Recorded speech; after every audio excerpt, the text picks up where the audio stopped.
آیت نمبر 11 سورہ مومنون میں اللہ پاک فرماتے ہیں یہ لوگ جنت کے سب سے اعلیٰ باغات جہاں تمام نعمتوں، راحتوں اور اللہ کی قربت کی لذتوں کی کثرت ہوگی، ان کی وراثت بھی پائیں گے، وہ ان میں ہمیشہ رہیں گے۔ یعنی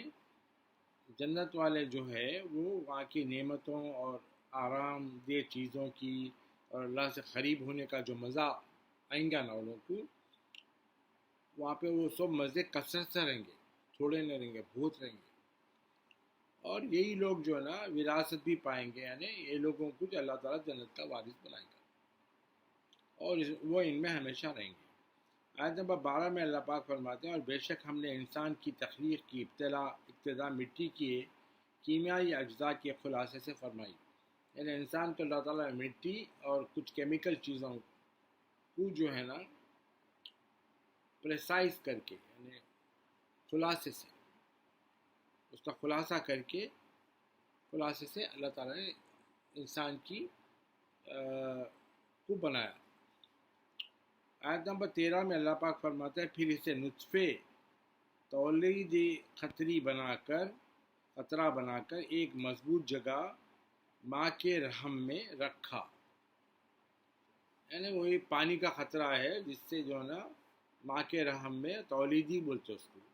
اس سے خطرہ بنا کر ایک مضبوط جگہ، یعنی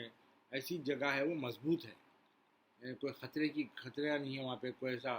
مسئلہ نہیں ہے، مضبوط جگہ پہ اللہ تعالیٰ رکھے۔ آیت نمبر 14 میں اللہ پاک فرماتے پھر ہم نے اس نطفے کو رحم مادر کے اندر جونک کی صورت میں معلق وجود بنایا، یعنی ماں کے رحم میں اس کو جونک کی شکل میں ایسا معلق، یعنی نہ نیچے ٹچ ہو رہا نہ اوپر ٹچ ہو رہا، نہ معلق ہے، ہوا میں ہے، ایسا اندر معلق وجود، یعنی ایک ایسا وجود بنا دیا اس میں جو معلق ہے۔ پھر ہم نے اس معلق وجود کو ایک ایسا لوتھڑا بنا دیا، یعنی پھر وہ گوشت کا، وہاں سے وہ گوشت کا لوتھڑا بن گیا جو دانتوں سے چبایا ہوا لگتا ہے، یعنی ایسا دکھتا ہے وہ لوتھڑا جیسا اپن گوشت دانتوں سے چبا کے باہر نکال کے جا رہے تو کیسا دکھتا ہے گوشت ویسا۔ پھر ہم نے اس لوتھڑے سے ہڈیوں کا ڈھانچہ بنایا، پھر وہ گوشت کے لوتھڑے سے اللہ تعالیٰ ہڈیوں کا ڈھانچہ بنا دیا۔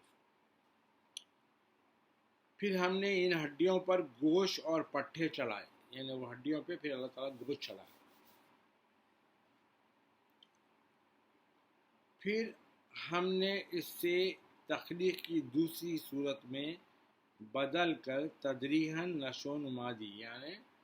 پھر اس کو ایک دوسری شکل میں اللہ تعالیٰ کنورٹ کر کے اس کو ایک شکل بنائے، شکل میں نشو و نما دے دی اللہ تعالیٰ۔ پھر اللہ نے اسے بڑھا کر محکم وجود بنا دیا، یعنی پھر اس کو بڑھا کر پرماننٹ پھر انسان کی شکل بنا دی، وجود بنا دیا، جو سب سے بہتر پیدا فرمانے والا ہے، کون ہے؟ وہ اللہ ہے۔ آیت نمبر 15 میں اللہ پاک فرماتے ہیں پھر بے شک تم اس زندگی کے بعد ضرور مرنے والے ہو۔ اب پیدا ہو گئے، اب جو پیدا ہوا اس کو تو مرنا ہی چاہیے۔ آیت نمبر 16 میں اللہ پاک فرماتے ہیں پھر بے شک تم قیامت کے دن زندہ کر کے اٹھائے جاؤ گے، مر جانا ہے پھر قیامت کے دن زندہ کر کے اٹھ جانا ہے، اٹھا دیے جائیں گے۔ آیت نمبر 17 میں اللہ پاک فرماتے ہیں اور بے شک ہم نے تمہارے اوپر کرۂ ارضی کے گرد فضائے بسیط میں نظام کائنات کی حفاظت کے لیے 7 راستے، یعنی 7 مقناطیسی پٹیاں یا میدان بنائے۔ اللہ تعالیٰ کیا بول رہے ہیں؟ اور ہم نے تمہارے اوپر، بے شک ہم نے تمہارے اوپر کرۂ ارضی کے گرد، یعنی یا ارض کے اطراف، فضا میں بسیط میں، یعنی سسٹم جو کائنات کا سسٹم ہے، یونیورس کا جو سسٹم ہے، اس کی حفاظت کے لیے اللہ تعالیٰ کیا کرے؟ 7 راستے بنائے،